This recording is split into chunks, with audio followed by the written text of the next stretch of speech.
Hello and welcome into the 24/7 Sports Football Recruiting Podcast. I'm Cooper Petagna. That's Andrew Ivins. Week 1 of college football is in the books. And Drew, I got to be honest, I thought the Owls had it. FAU, Michigan State, Aiden Childs, up and down performance. I was like, dude, I was in that game. What was that game? Friday night? Friday night, yeah. I Friday night. told I told myself I wasn't going to get emotionally invested. And why? Because I knew it was going to play out just like it did. I think that's FAU's third loss in the past 3 years by 6 points to a Big Ten school. So that's kind of what they do. They tease you along. But hey, my take on Aiden Childs not being like ready to go day one, I think that proved true.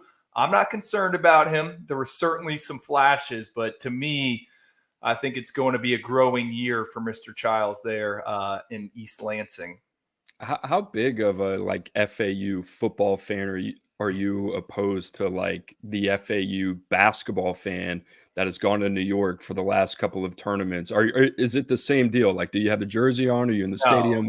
What level are you in terms of the FAU Owl I'll football make it. fan? I'll make an appearance here and there. You know, I used to cover the team. I got a lot of ties to the team, so I will follow along. But you look at week 2, right? You know, FAU plays at noon. They might be on one of the screens, and I'll go to some road games here and there, support the alma mater, but I'm not like die hard face painted. Hey, Coop, I was at Florida over the weekend, and I think I saw one of our listeners, I would think so, walking around before the game. You know, Florida, Miami, they're in the swamp. Huge lines to get into the stadium. I look to my right.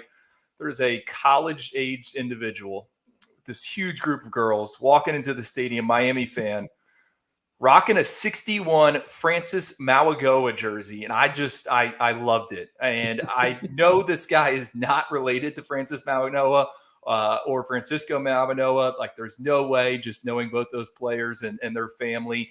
But a starting right tackle jersey at the college football level, I love it. So whoever that is, I tried to get a photo, couldn't get it done.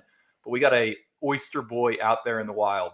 You gotta level up, and that's where the knowledge comes in. Francis Mauigoa with the jersey, sophomore right tackle. Gotta love that. I think our boy Canes Cats, who's in the chat right now, is also in Gainesville. Everybody was in Gainesville over the weekend. It wasn't just the Owls off to a slow start. My LSU Tigers drew the same deal. We'll talk about that a little bit later in the show. But let's start with Freshman Flowers, a new segment. And if you're a flower company out there and you want to sponsor a really cool and up and coming segment in the podcast world, now is your chance. Freshman Flowers, Drew. This is where we hand out our flowers, as the kids like to say, to some of the top performers and true freshmen from around the country. Drew, I'm going to give you the tee box because there were freshmen popping all over the screen left and right throughout the entire weekend. Well, I'm upset with you because you picked like all of the notable ones. When I got to choose my 4, I felt like I was selecting in the day 3 back into the draft. I was trying to trade up. I'm going to go Nate Frazier, running back from Georgia. ETN was obviously out. That seemed to be the big storyline all Saturday morning. I was listening to a few different radio broadcasts, obviously the 24/7 Sports, CBS Sports HQ, their pregame show as well. And then you look up Nate Frazier, 25 snaps, 11 carries for a team high 83 yards and a touchdown. He had a long of 40 yards, also a catch for 24 yards. Cooper, I drafted Nate Frazier in our Dynasty College Fantasy League, and then I dropped him because I thought Branson Robinson was going to be the guy for the Bulldogs in the coming years. Tisk on me. Nate Frazier, our number 2 running back last cycle. He looked like the real deal. I think he's a name you need to know, and we saw it on Saturday there in Mercedes-Benz Stadium. It's going to be interesting once Georgia gets back to full health, and obviously Travis Etienne comes back Trevor Etienne, comes back from his suspension, which we don't know when that's going to be. Might be next week, might be in the following week after that. But Nate Frazier certainly took advantage of his opportunities. It was kind of interesting to hear Kirby Smart in his post-game interview talk about Nate Frazier, the impact that he had, but already kind of pressing on the brakes a little bit, saying, hey, we don't want this guy's head to get too big. Then gave a lot of credit to Cash Jones, the other walk-on running back who's been in the program for a while, in the way that he played. But Nate Frazier looks like he's going to be a staple of that backfield, and they needed dynamic playmaking, Drew. Nate Frazier is one of those guys. Pretty interesting split carries with Jordan Davison during his time at Mater Dei there in California. Now got a chance to really kind of emerge early for the Bulldogs. Drew, I'm going to go with quarterback, low-hanging fruit here. I got to do the rundown yesterday. That's why I got pick. We alternate on that, but I'm going to go with Dylan Raiola. And this guy had 2 quarters of play, just one half. How about this, Drew? 19 of 27, completed over 70% of his passing attempts, 238 yards, 2 touchdowns. Nebraska didn't have one game last year where they threw for over 200 yards. Dylan Raiola did that in the first half of his debut. Granted, it was against UTEP. Drew, credit to the offensive line here. They protected him all day. I thought Dylan Raiola was poised. I thought he was comfortable. You and I have talked about him playing at a lot of different programs at the high school level. 34-1 in terms of the TD to INT ratio. Last year at Buford, he was 11-2 as a starter. He looked like a guy that had been doing this for a long time. He's going to have a challenge against Colorado in that defense, or maybe not so much. We'll see. But I loved what I saw from him in week 1. Oh, 3 things stand out to me about his performance in the first collegiate action for him. Number 1, you saw it on the clips right there, him changing the arm angles. We've compared him in the past to kind of Patrick Mahomes, and it's not because of the sunglasses and the hair, but his ability to alter the arm angle. This is a former catcher on the baseball diamond. He likes to do that. He's always done that since he first emerged on the recruiting scene. So that stands out to me. Number 2, Cooper, 0 turnover-worthy passes according to Pro Football Focus.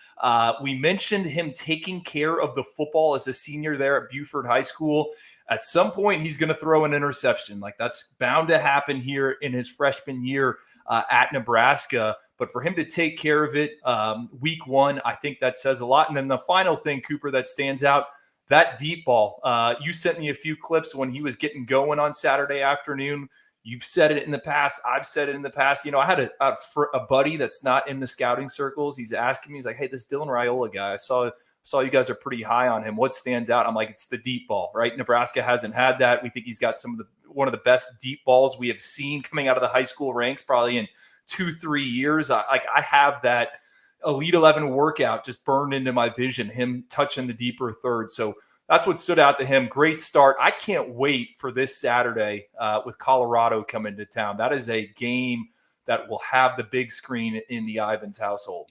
You know what's funny? I already had a scout text me about Dylan Raiola and Nico Imaliaba. Obviously, those guys haven't played a lot of ball. Nico just got his second start. Dylan Raiola with his first start. So just to understand kind of the gravity of that, obviously these scouts are kind of making their way through fall camp, being able to body type these guys. The fact that these guys already are on their radar, obviously highly touted recruits, but they're excited. Obviously, 2 of the more dynamic, young, and up-and-coming quarterback prospects. Drew, who do you got next? And maybe a guy that most fans aren't that familiar with. Well, they should be this Saturday, CBS Sports, 3:30 Eastern time. We got Iowa State versus Iowa, and Iowa has a wide receiver you need to know about, Reese Vanderzee.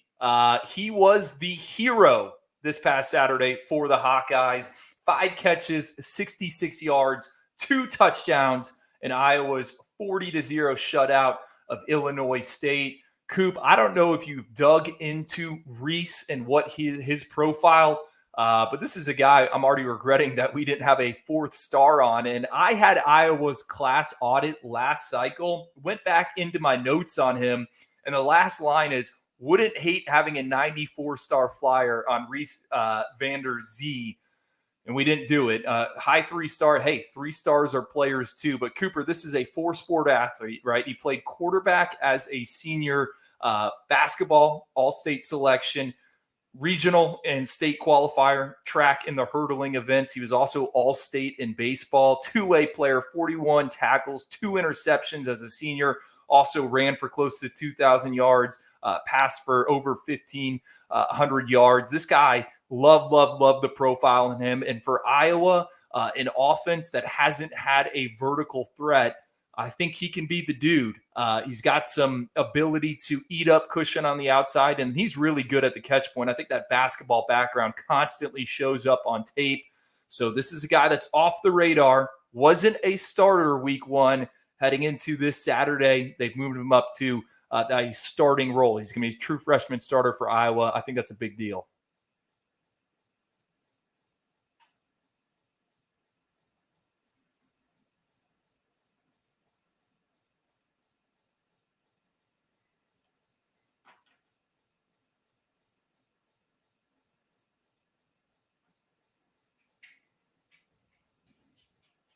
Coop, we cannot hear you, buddy. All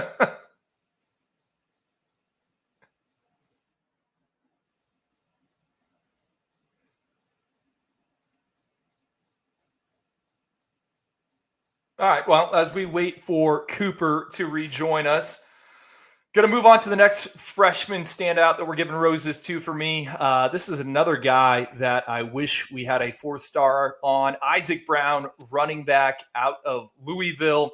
Cardinals lost a lot. Penny Boone in the transfer portal. They're looking for a guy to step up. We know how active Louisville is when it comes to bringing in veterans, guys from other programs. Isaac Brown, one of the only freshmen to see the field for Louisville week 1 in a blowout victory of Austin Peay.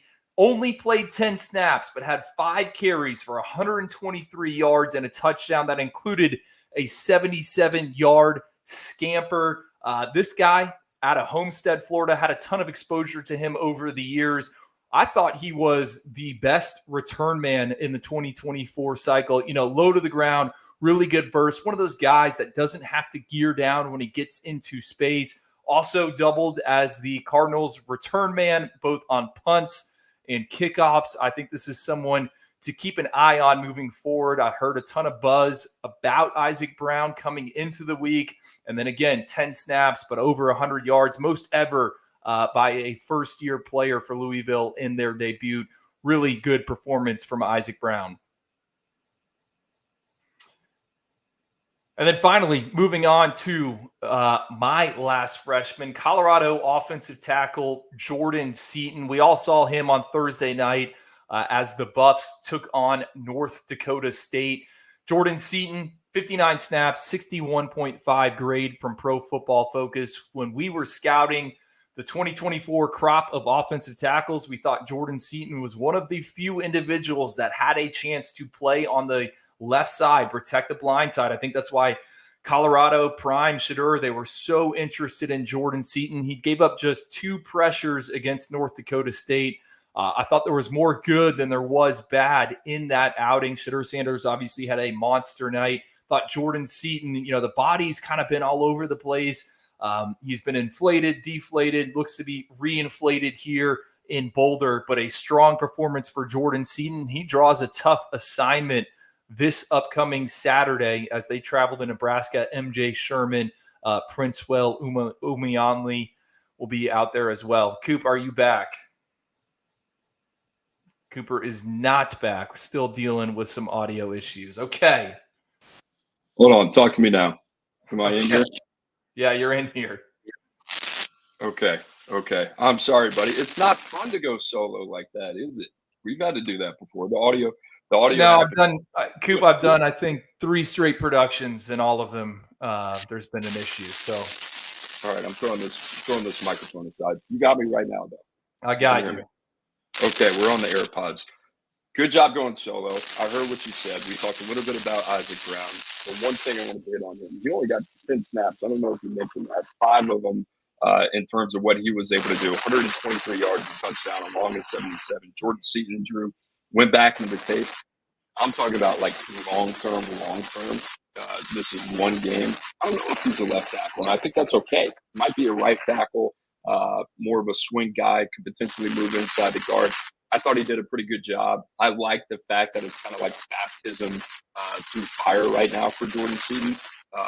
But I thought he had a pretty good day. So anything to add to what you saw week 1 in Seaton, maybe just watching from the commercialized ESPN standpoint? I'm getting a ton of feedback, but I think they're going to have to take you out of the room here. All right, let me figure this out. All right. Riding solo again. To Cooper's point about Jordan Seaton, right? Left tackle, right tackle. I don't think it matters. I think if you're Colorado, that's a unit offensive line that I've described close to like the movie replacements. It's a lot of parts that have come in, but I thought week 1 against North Dakota State, a strong FCS program. You think about their front, a lot of veteran guys, a lot of guys that have been in that weight room.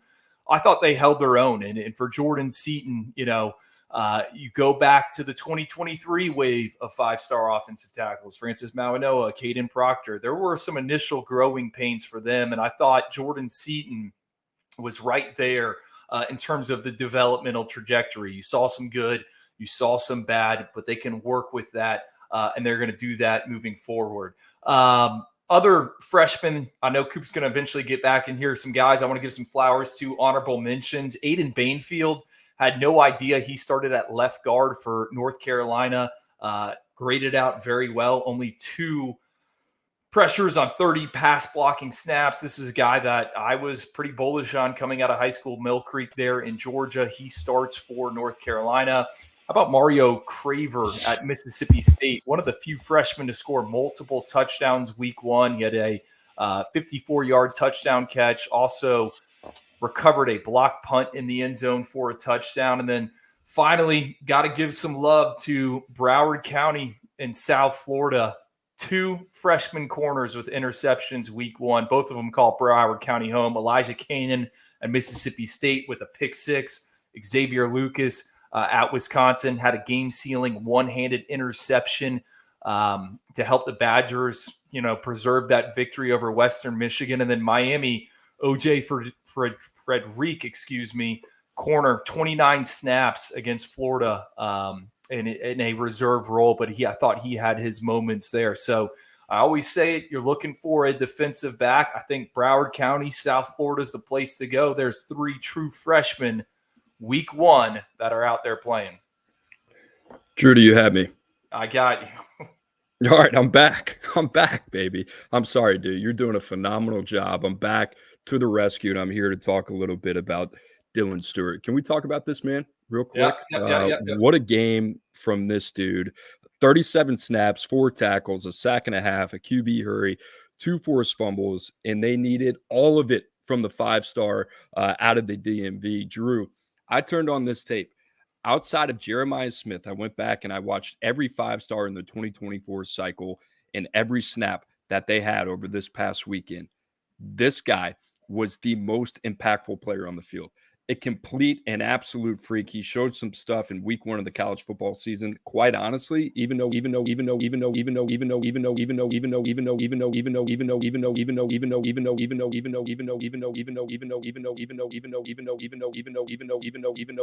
we're dealing with some more technical difficulties here.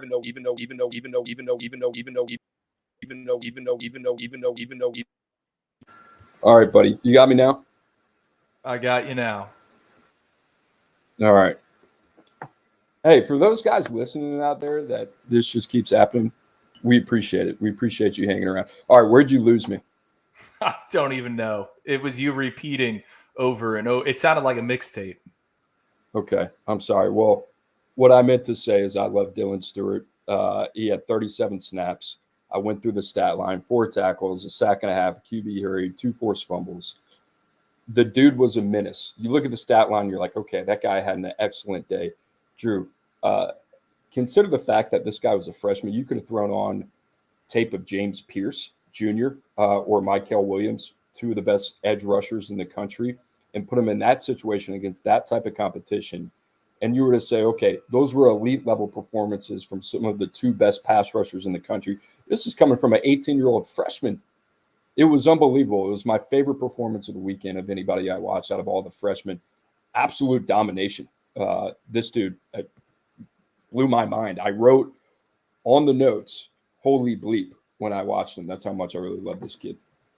Yeah, Coop, I just go back to his performance there at the Under Armour All-America game, right? It was kind of the same thing when the actual game took place. He had a strip sack in that game as well, was constantly in the backfield. I think what stands out to me about Dylan Stewart, and I wrote this, if there was one player at that game, all-star setting, best on best, that looked like he belonged in the NFL right then, it was Dylan Stewart. And what's even crazier is I don't know if you've seen the photo of his physical transformation since he arrived there in Columbia. I thought he looked like an action figure before he started college, and they have added some muscle mass. He has leaned out. He looks ready to go. He can go speed to power. I think the most impressive thing for him is how flexible he is in that midline, right? His ability to dip, shift his weight, move it around. South Carolina's got a really good one, a really, really good one. I think they got a good group of young parts. And I know you see the result against Old Dominion, not exactly what you are looking for.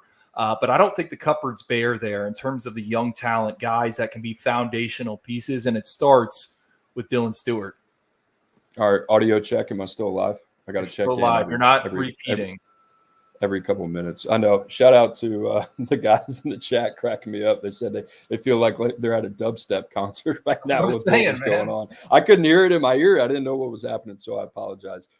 Drew, some other guys that stood out, and we'll kind of put the foot on the accelerator here since we've had some delays. KJ Bolden at Georgia. I think maybe your performance that got lost in the shuffle a little bit. Joe Noel Aguero goes down, can't play week 1. Insert KJ Bolden, the 5-star out of Buford High School in Georgia. And it was like nothing happened. Drew, this guy played 49 snaps, 4 tackles, had an impressive TFL on the first drive of the game. Can do a little bit of everything.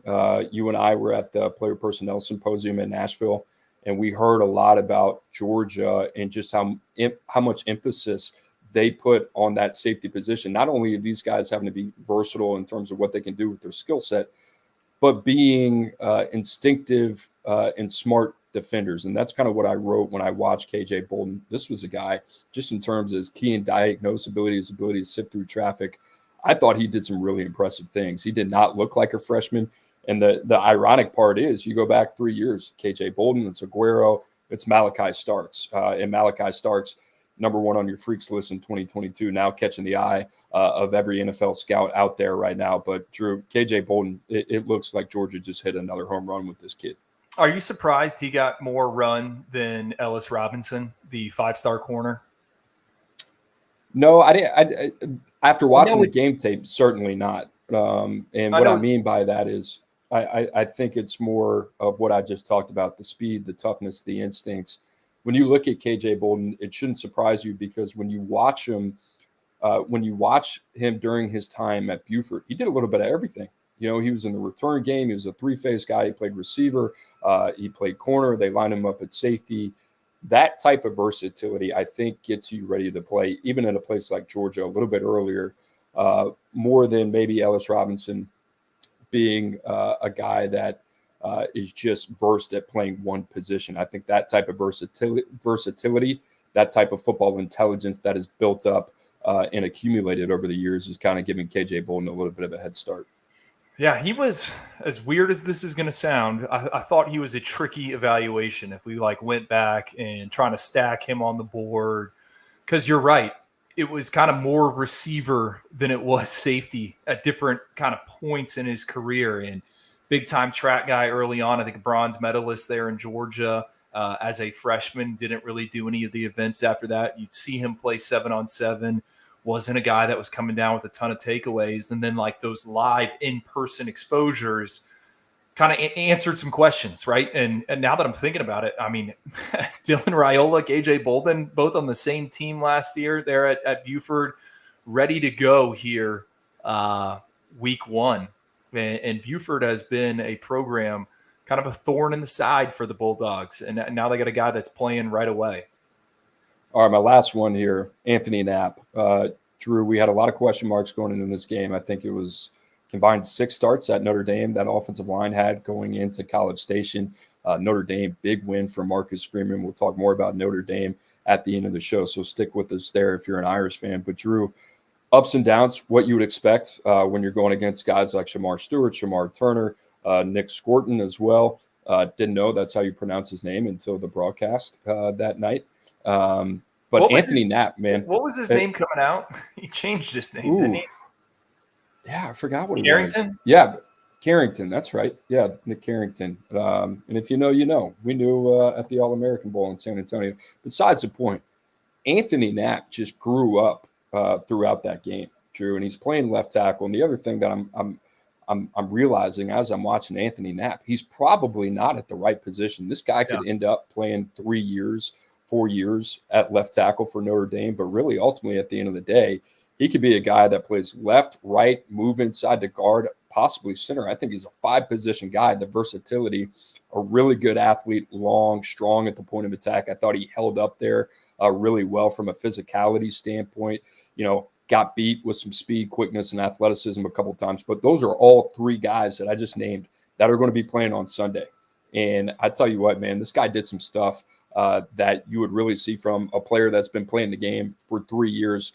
He had to play good enough. That line had to play good enough. They came through when it really mattered. Dude, tip of the cap to Anthony Knapp. I couldn't have been really more impressed with him. Just the expectations, obviously, you have to temper in that type of setting. But I thought that guy played his tail off. Is it kind of, when you think about it, has only been playing offensive tackle, I think, for 3 or 4 years. A lot of good football out of him, for sure.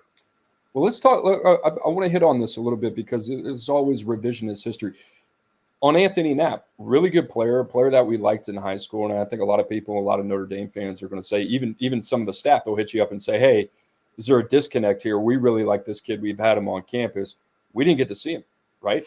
This was a guy that we had very little information on in terms of the live exposure throughout the high school process. Yeah, I never saw him. Don't think he was a camp guy. Not saying you got to go to a camp, but no verified measurements, I think, at any point. Again, right, he was a late bloomer, not surprising in the offensive tackle sense.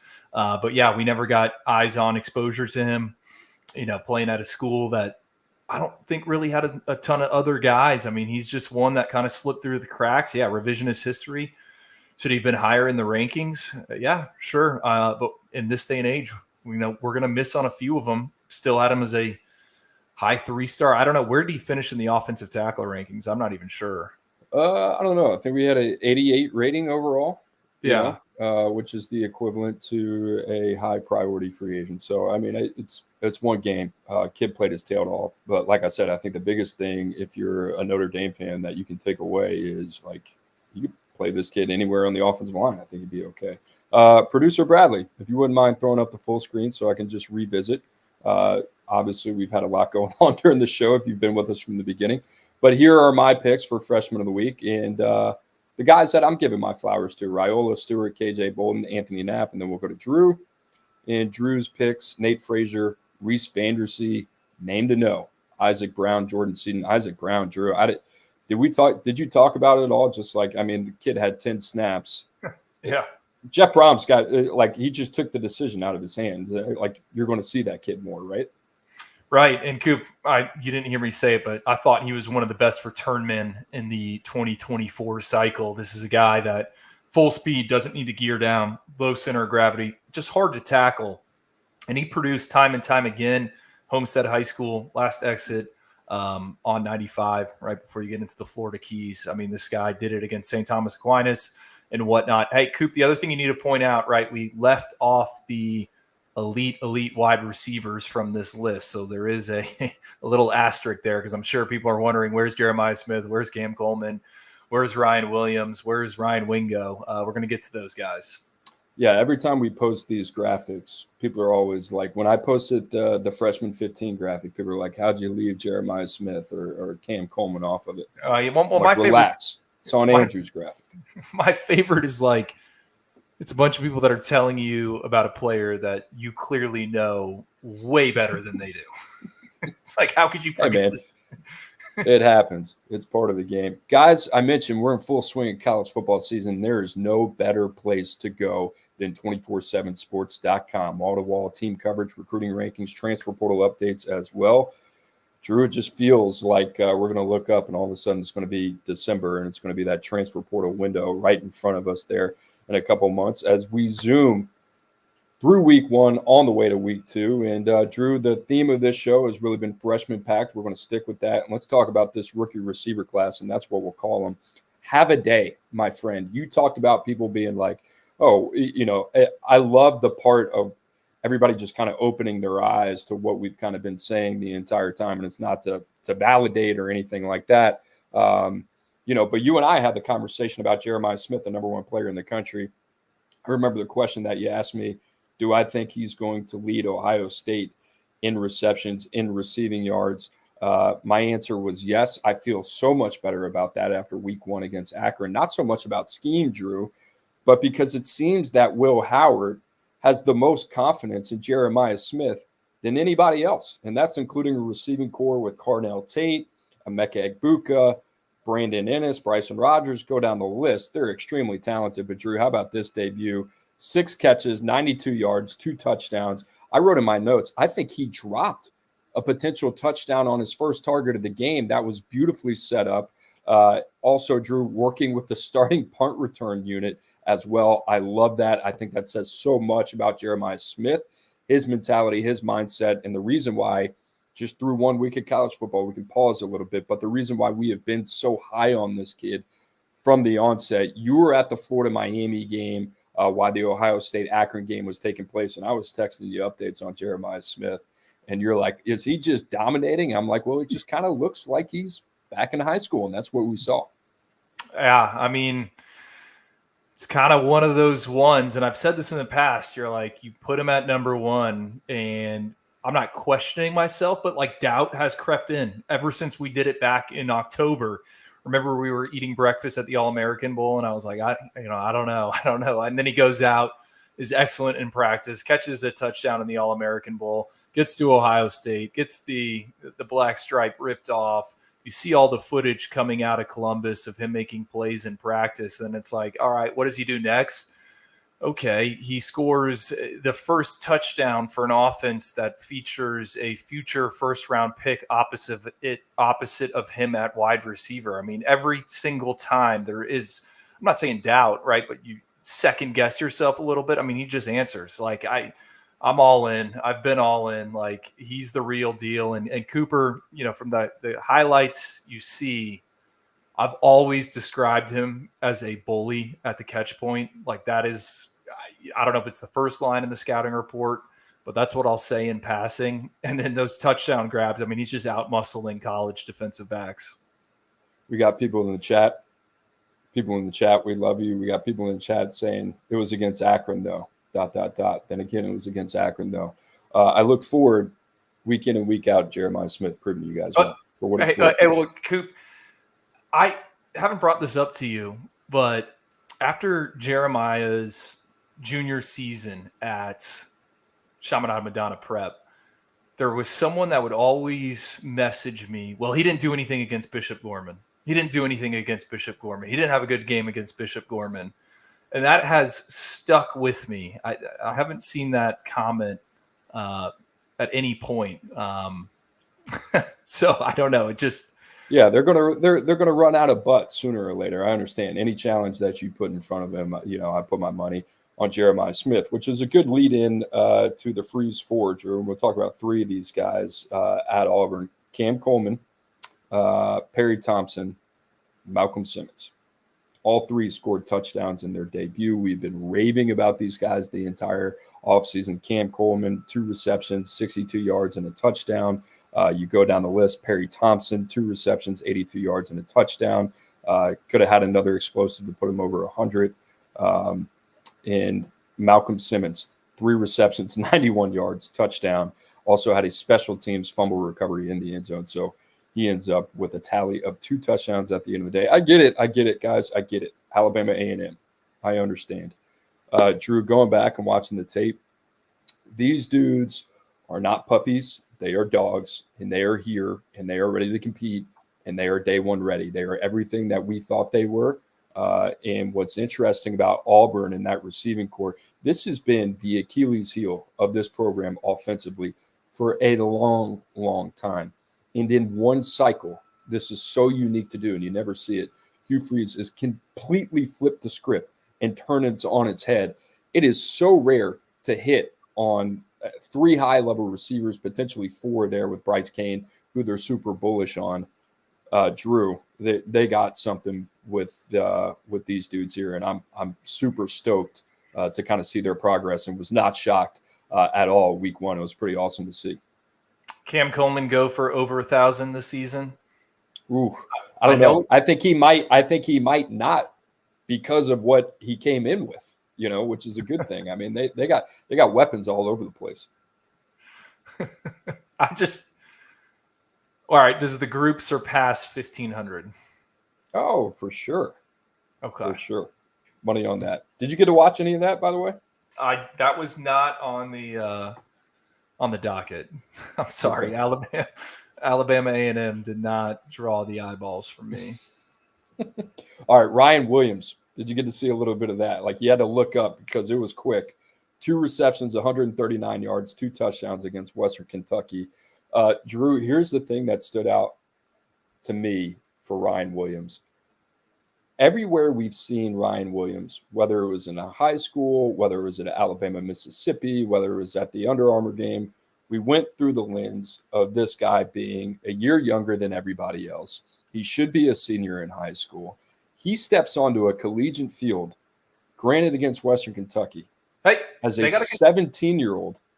They got a good secondary for what it's worth. Sorry, Hilltoppers. And it just looked the same. It looked effortless. It's always looked so easy for him. And, I get it, week 1 sample size, but the run after catch, the ability to get vertical, dude, he's pretty special. I don't think we can say this enough. Smith, Coleman, Williams, they were all ranked in that order. All 3 of those guys, any other year, would have been the number 1 receiver in the country, if not for Jeremiah Smith. I mean, he's the deep threat, right? Jermaine Burton gone. Who's Milroe going to target in the deeper third? I mean, it's Ryan Williams, and it might even be an upgrade at this point, just based on what we've seen and how he can get down the field. I'm fired up to see what he can do against SEC competition. You mentioned those 3. If you had to re-rank them, is it the same order? Yes. Would they be 1, 2, 3 in the rankings? Yeah, I think that's the one thing where you're like, we could have.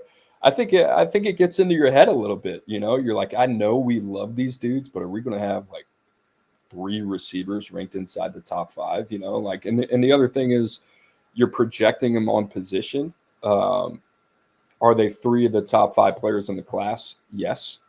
Is that how they're going to get drafted 3 years from now? I don't know, right? It's probably more closer to what we have projected in a 1-5-8. I think that makes more sense. So we'll see what happens there. Drew, the freshman receiver is running wild. How about this? 15 receivers. We called this a generational cycle in 2024. 15 receivers with 10-plus snaps in week 1.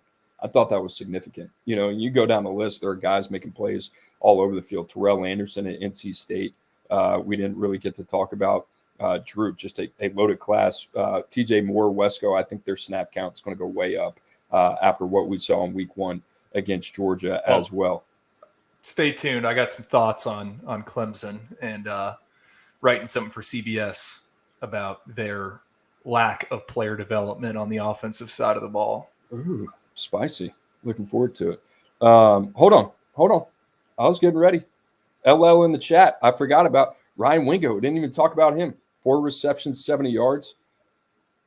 5-star for the boys here at 24/7 Sports. Run after catch ability. 2 of those receptions coming thanks to Arch Manning. Kind of like the fact that they're getting those 2 going a little bit. Drew, he's a little bit further ahead of schedule than I think you and I probably thought. He was on the freaks list, right? That PAI score from tracking football, I think it was very close to 5, if not 5, and that has proven to indicate future success. I mean, he is big. He is a big, big individual. Over 200 pounds at the All-American Bowl. I mean, ready to play size. I just love what Texas is doing at wide receiver. I mean, they got like 6 dudes. I mean, they're subbing 3 on, 3 off. And then you looked at the recruiting. They get Jamie French this past weekend. They pair him with Khalil Lockett. I mean, the future of that room, all these guys want to play in this offense. It's exciting, and I think it's going to keep quarterbacks wanting to go to Austin. But Ryan Wingo, did not expect that from him, just kind of knowing the other parts they had there, the other options at wide receiver. But that is a very encouraging debut for him. Whose receiving core would you take right now? Texas or Ohio State? Including the current commits, or are we? No, without. I think Texas. I know, dude. They've just It's loaded up. deeper. You know, I'm a Jonte Cook guy. He got going. I mean, Silas Bolden, Matthew Golden, the two guys that they added in the transfer portal, Jonte Cook. Okay, Loaded. I think must-watch TV Saturday. That offense, that unit going up against Michigan. What do they do with Will Johnson? Whose assignment does he draw? How do they handle it? Like, that is, if you want to get into the personnel, the X and O nerdiness, like, that is must-watch big noon kickoff, in my opinion. And I know, and then you go to CBS to watch Iowa State. I didn't even mention. Whoa, come on, man! I didn't even mention Isaiah Bond, right? Yeah. We didn't even talk about that dude. Isaiah Bond, Will Johnson, popcorn. You want to see a first-round matchup? There it is, right there, guys. Just a reminder, you are locked into the 24/7 Sports Football Recruiting Podcast. You can find Andrew and I every Wednesday at 1:00 Eastern Time. Make sure to like and subscribe, please, as the Oyster Boys give you everything you need to know, not only from a recruiting standpoint, but everything you need to know, in the player personnel world as well. All right, Drew, we're sticking with the theme of the freshman 2024 5-star snap count. I kind of love this, man. Shout out to our boy Hudson Standish behind the scenes, turned us onto this, made this a lot easier in terms of watching tape, keeping track of the snap counts. Drew at the top, Dylan Raiola was 63. That was in 2 quarters. Jordan Seaton with 59, KJ Bolden 49, Jeremiah Smith right there with him. Amaris Williams at 47. Those are your top 5. I'm going down the list here. 12 players with 20-plus snaps. You got a couple D and Ps as well. Sammy Brown, Dominic McKinley, Julian Sand, Elijah Rushing, Gatlin Bear. He's on his mission.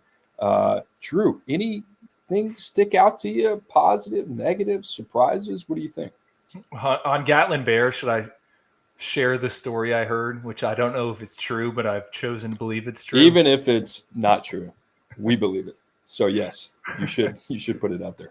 Well, I did. I think Tom Fornelli on Cover 3 asked, like, all right, hey, what's up with Gatlin Bear? Haven't read about him in any practice reports. And I think a lot of people forgot he was going on a mission. So the story I heard, Gatlin Bear is on his mission somewhere in the United States. I don't know where it is. He sent Oregon's coaching staff a video of him running in a full suit and like dress shoes in front of one of those road signs that has the miles per hour. It lets you know how fast you're going. And I heard he hit 23 miles per hour in a full suit, dress shoes, running on pavement on his mission. So that is the latest on Gatlin Bear and his whereabouts. It's got to be true. How do you even make that up? Where is Gatlin Bear, says Tom Fornelli. He might be knocking on your door pretty soon, or just look outside the window. He's, clocking 20-plus miles per hour in front of the speedometer. That's pretty awesome. Gatlin Bear will be back. We're looking forward to seeing him. Drew, couple things for me, or for you. Sorry, okay. T-Box is yours. Yeah, so I was at the Florida-Miami game. Couldn't find a program. Made it very hard to identify numbers. Took a while to get my bearings. I was all off balance. Opening kickoff, it was like, whoa, who's this dude on the kick return? Oh, that was LJ McCray. He looks like a creature out there. I think he is someone that they got to get more snaps. Florida played a ton of defensive linemen. He's someone they got to get involved, right? And Cameron James, former top 247 defensive end. Florida started him at edge. I think he's a red shirt after redshirting a year. I thought he looked on track, but LJ McCray, got to get him more involved. And then DJ Lagway, right? Graham Mertz gets hurt. Lagway steps in. I thought he showed some encouraging things. I'm interested to see how this all plays out, right? I would assume Lagway is going to start this Saturday against Samford. Texas A&M comes to the Swamp the following weekend. Let's say Lagway has a very strong performance week 2. What do you do week 3 if you're Billy Napier and Lagway looks the part? I don't know if you saw Lagway throwing out there. He did have an interception. I don't know if I'd put that one on him. but we saw the legs, and he rifled it in there, like hit back-to-back slants with what I would call, if we're scoring this at the Elite 11, right, pro day, those were dimes, 2 points each.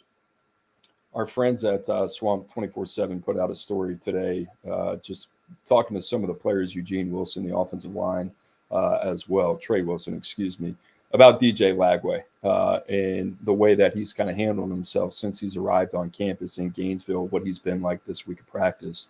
Drew, there is no shortage of confidence in DJ Lagway leading that offense from his teammates.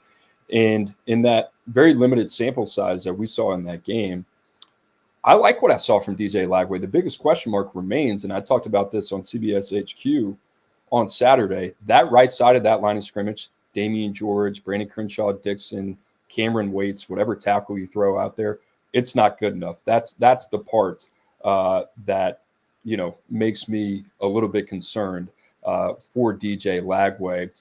They need to run the ball a little bit more. Montrell Johnson, obviously, you saw the big explosive play on the touchdown. But I like what he can give him from a running element, too. When your offensive line is struggling, that's what you need. He can give him that. Graham Mertz does not have that in his game. Here's the deal. If they pull out the rug from Billy Napier, which I think is going to happen at some point soon, if Florida can't pile up some wins, if I'm the AD, who might be out as well, but when I name that interim head coach, somebody making the decision in Gainesville, I'm saying, hey, you need to go with this guy. I understand the way it works, and I hate, you know, people getting overly involved. But for the benefit of the program, this guy needs to play, and he needs to start games in this schedule because it's only going to improve the outlook of what this team is going to look like in 2025. And I think that's so important for DJ Lagway because, Drew, we go back and you look at the Lagway experience in high school, he got better in every major statistical category from his sophomore to his junior to his senior year, from TD to INT to passing yards to rushing yards to just about everything, especially the win-loss column. You know, so DJ Lagway, we talk about all the time, guys you win with or guys you win because of. DJ Lagway is going to be the face of this program, but now he's got an opportunity, Drew, to really kind of turn and run with this thing. Where I hate to be talking about this after 1 week of the season, but what it looks like is this could be a year where you lose your sitting head coach a couple weeks into the season, and you're trying to find some positives. It's staring you right in the face with this kid, in my opinion. Just find a way to get him some run. And maybe that's not fair to Graham Mertz, but that's, you know, from a business standpoint, if I was sitting in that building, it'd be a pretty easy decision. I think he's a guy you can grow with, right? Someone that, you said it, he needs the reps to improve. He needs the live bullets. He needs to see it, and he can get better. So, yeah, I would echo that in terms of face of the program, right? And again, you know, do we see a ton of him against Miami? No, the game was already out of hand. I have reason to believe, Cooper, that like he only had 12 plays. Like, I think they were thinking of playing him regardless of Mertz had gotten hurt. And I think they prepped him maybe for 12 plays. Just talking with someone, I got that vibe that, you know, he didn't have the full playbook ready to go. And then Florida threw him out there. It was kind of limited in what he could do. So hopefully there's more of a full menu here moving forward for him. All right. Any other thoughts? Any thoughts on the DMPs? I got a thought there. I haven't had a chance to buzz all these guys like you. Tell me about our boy Ross. He was good. What's funny about Ross is that as a junior, you see the physical traits. And we're talking about Jordan Ross, 5-star, #1 edge rusher at Tennessee. You see the physical traits, former basketball player, only had 2.5 sacks as a junior. And you're like, man, the production is just lacking. And I'm trying to figure out why. He looked to me like he's ready to play physically. And he has arrived at Tennessee and Knoxville, talking to some people around there, a lot further ahead of schedule from that standpoint than they expected. Now, what we saw on the field, it's going to be reps. I think, fortunately for Tennessee, they're in a position where they don't have to play him right now. But this is a guy, Drew, that I think just has to adapt to the speed of the game coming out of the Stadia Hills in Birmingham. But I liked him. I'll go down the list. Morris Williams at Auburn, man. They got something there. Like, I texted you. I'm like, hey, I feel better about our rankings than I ever did after watching these guys after 1 week. Amaris Williams, total freak, big one. You know, if you're a Florida fan, like cover your ears, right? That's one that they lost down the line as well before signing day as well. I'll go quick hitters on this, Drew. Xavier Brown just looked like a pro. Everything we thought he was, that's what he looked like in week 1. Mbakwe, still think he ends up at nickel. But in terms of the smoothness and the transition, kid's going to be a player. Wingo, we talked about. David Stone, liked his snaps, man. 1 technique, 3 technique. He's going to play a lot. Like the outlook there. Go down the list. Xavier Mincy, long, physical kid. Could stick at corner. Still think he's probably a safety. Lagway, we talked about. Winery needs reps. Kind of put him in that Jordan Ross category. Bussy, how about this, Drew? He only got 12 snaps, only a couple touches, limited targets. He got the Ben Morrison treatment from Notre Dame.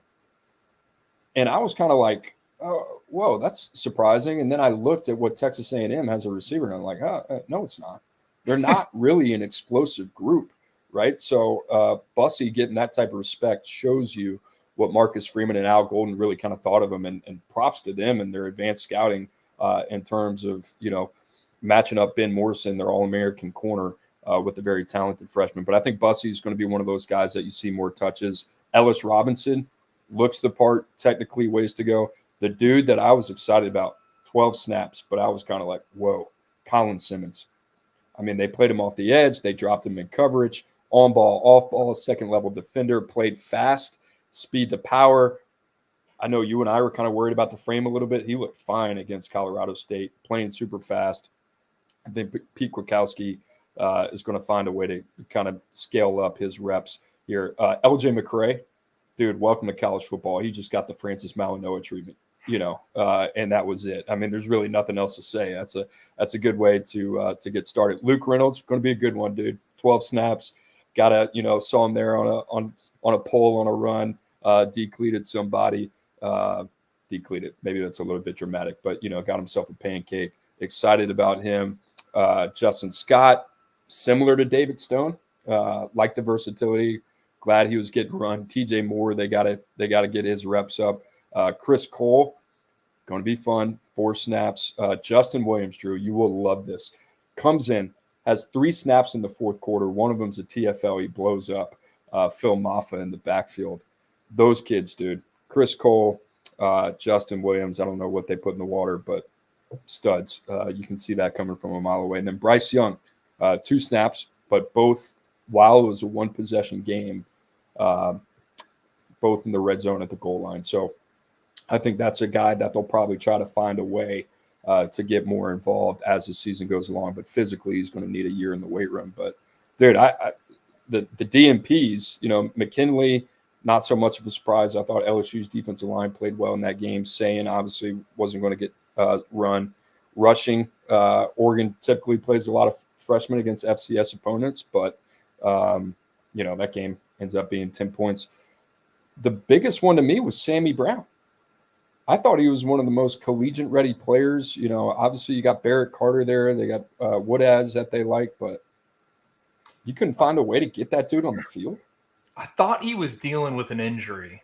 Is he banged up? Then that's on me, if that's the case. But if he was healthy, I was surprised by that. I'm shooting from the hip there. Okay. Well, that's on me. I should go back and double check before I throw anybody to the woods.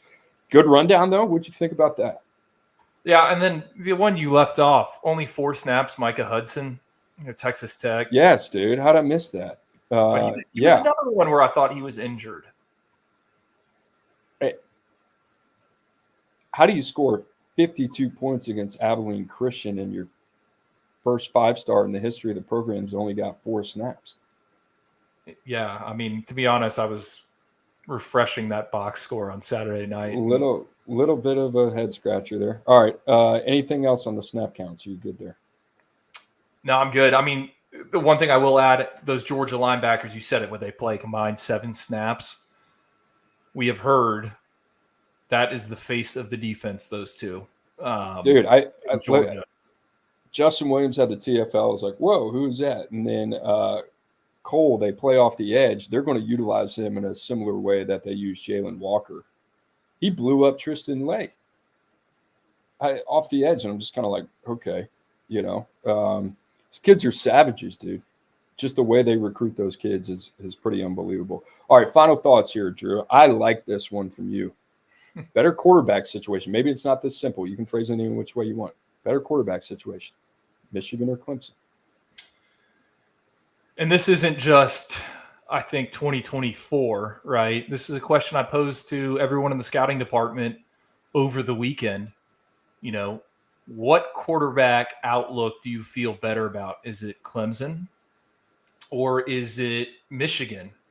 And I think both of those teams have, and Michigan's more so than Clemson, got really good defenses. I thought Clemson's defense against Georgia in the first half, right? They just kind of ran out of juice, ran out of energy. I thought that was a good enough unit to keep them in the game. Obviously, the gates broke open there in the second half.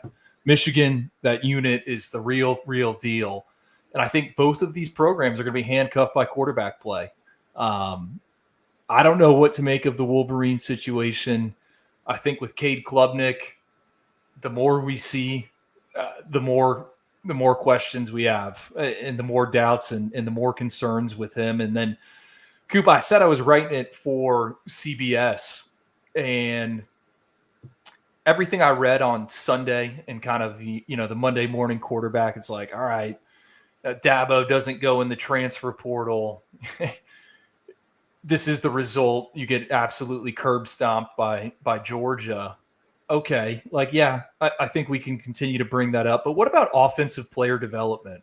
I think that has turned into such an issue at Clemson, right? And I went back and I looked past 5 recruiting classes. They've signed 29 blue chippers, so 5 or 4-star prospects. Only one of those individuals has been drafted. That is Will Shipley, 4th-round pick by the Philadelphia Eagles, to have his rookie season. Okay, so you look at the list. Well, there's got to be more guys that are going to come off the board.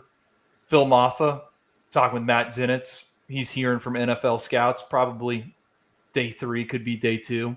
Jake Brenningstall, the tight end, same thing. Could be day 2, likely day 3. Outside of that, I don't think these guys have lived up to the hype coming out, right? And you could push back and say, okay, well, maybe they were overranked. Maybe the wrong guys were at the top of the board. Sure. But then you look at Clemson's defense, and all the 4 and 5 stars are making plays. So I think a bigger issue right now for Clemson is the offensive personnel, right? You're not going to supplement misses through the transfer portal. Then you need to coach these guys up. And we're not seeing it. Tristan Lee, former 5-star, in his second year as a starter. In the bowl game last season, he gave up 7 pressures, right? Graded out as Clemson's worst starting offensive lineman against Georgia. Adam Randall, he's played in 26 games. He has 0 touchdown catches, 2 terrible procedural penalties against Georgia. I mean, where are the guys? When Clemson had it rolling, dude, they were boat racing people, putting up points. Now it's like, hey, if we're going to win a game, it's going to be a dogfight, low scoring. So I just found that was interesting. There was a 5-year stretch in there where Clemson had 15 offensive draft picks, 4 in the first round. Yeah, 2 of them are quarterbacks, Trevor Lawrence, Deshaun Watson. But I think that's the bigger issue right now for Clemson. It's the offense. It's a mouthful, man. It's a lot of information that's pretty discouraging, if you're a Clemson fan. And I feel like it's all that is kind of like coming in waves. And I'll start with your quarterback question. Better quarterback situation right now, Michigan or Clemson? And I'll say this. If there was an option C that said neither, I would choose that one, And if you're Michigan and you're Clemson, what I would say is if you're Sharon Moore, right, and if you watch that game against Fresno State, Michigan's been known to do this, even under Jim Harbaugh, but a little bit slow to these out of the gates. They take over in the fourth quarter. They pick 6 from Will Johnson. I don't know where their explosive plays are coming from. And Davis Warren did some good things within the structure of the system, within the structure of the pocket. I think he's an accurate passer. I understand that, but there's not a lot of dynamic playmaking within that receiving core and what they offer. They're going to really rely on their run game with a very inexperienced offensive line. This is not the one over the last 3 years. And Colston Loveland at the tight end position. This Texas game, Drew, is going to be a huge eye-opener, in my opinion, if Michigan gets beat by 10-plus points, which I think is very much on the table, and a ton of confidence in their defense and what they can do defensively with Wink Martindale. But offensively, this is going to be a real test. Can you go stride for stride with one of the more explosive offenses in the country when you really need it? And I don't know if you can. So I'm really kind of fascinated by that. The other side of that, though, is how'd you let it get here? You went to 3 straight college football playoffs with a first-round draft pick and a former 5-star. And people, I got asked this question the other day. Well, how much of it is development? All right, well, where were those results when you had a guy like Wilton Spader, John O'Corn? Go down the list. You weren't in that conversation, and you weren't beating Ohio State. Bring in the guy that's a top 50 player in the country nationally, and J.J. McCarthy, all your fortunes change. So, yeah, it's a little bit of blend of talent in the positional development as well. But your options are Alex Orji, who they don't have a lot of faith in, Jack Tuttle, who's been in college for about 10 years, and now Davis Warren, a former walk-on, who I'm not, we've seen that with Stetson Bennett. Maybe it turns out to be a little bit better of a situation than we think. But, Drew, you talk about one of the most under-the-radar storylines throughout the entire offseason that people still aren't talking about. And I'm just kind of like, dude, if you were to go through the Big Ten right now and you were to tell me, like, where does Michigan stack up against Ohio State, against Penn State, against Oregon? I get it. They didn't play that well. I'd be like, yeah, I don't know. And then on the other side with Clemson, I completely agree with you. They should have been in the portal. Whether you thought Klubnik was the guy or not, you should have found a way to push him or at least give your team another option, because now you're stuck with this again. Cade Klubnik right now, at least in my opinion, Drew, would be a late day 3 or undrafted free agent. The arm talent is average. Their inability to connect on explosive plays in the passing game is a big head scratcher. I just, I don't get it. And they got Vizina, another top 247 guy there.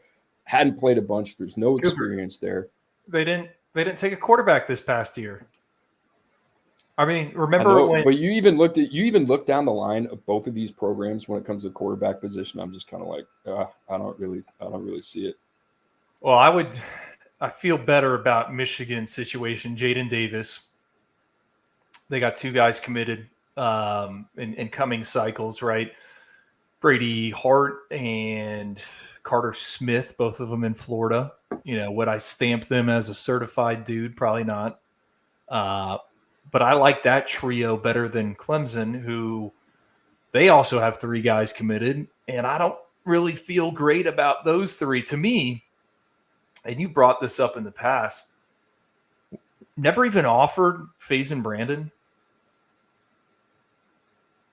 Did they ever offer Air Noland? Like, I always thought he fit what that program wanted to do. Yeah, there's a lot of stuff going on that I really don't understand, and Garrett Riley, it's been like, I was a huge just proponent of that hire because it was different and it was something that they haven't done.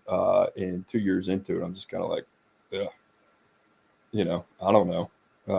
I don't get the warm and fuzzies about anything that they're doing from a personnel standpoint at all. So I think you have our answer on that. Not a great outlook. We'll see what Michigan looks like this week against, I think, one of the more formidable college football playoff contenders this weekend. And then Clemson, we'll see if they can clean it up in the ACC. All right, Drew, the question I have for you, Marcus Freeman, Brian Kelly, they're both 20-8 right now, going into their 3rd year.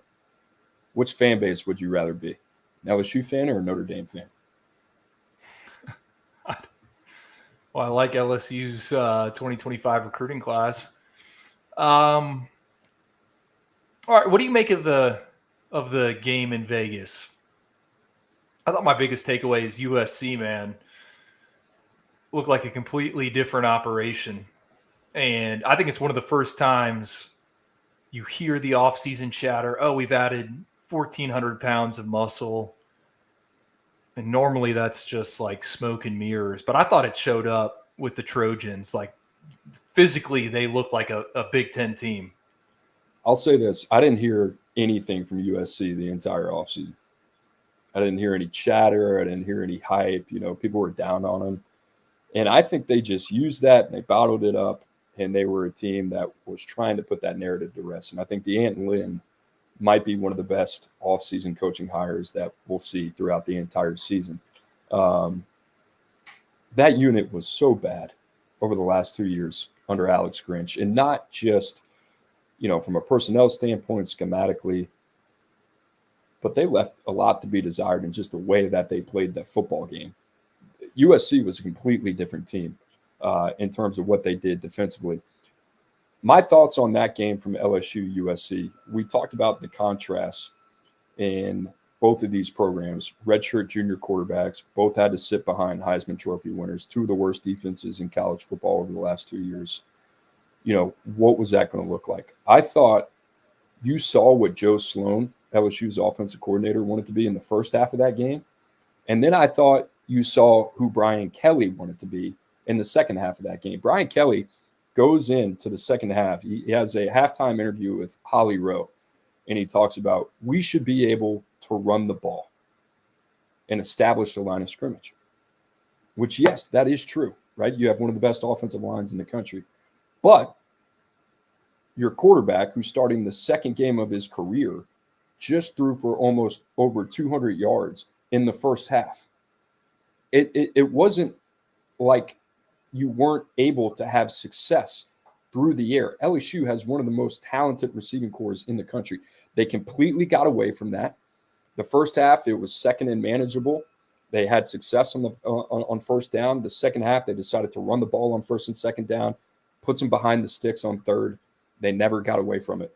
The difference was Lincoln Riley decided to put the ball in the hands of Miller Moss, and LSU didn't do that with Garrett Nussmeier. You listen to Ryan Wilson and at CBS Sports, NFL draft analyst, and you listen to Rick Spielman. He's got more than 30 years of NFL experience, a GM for the Minnesota Vikings.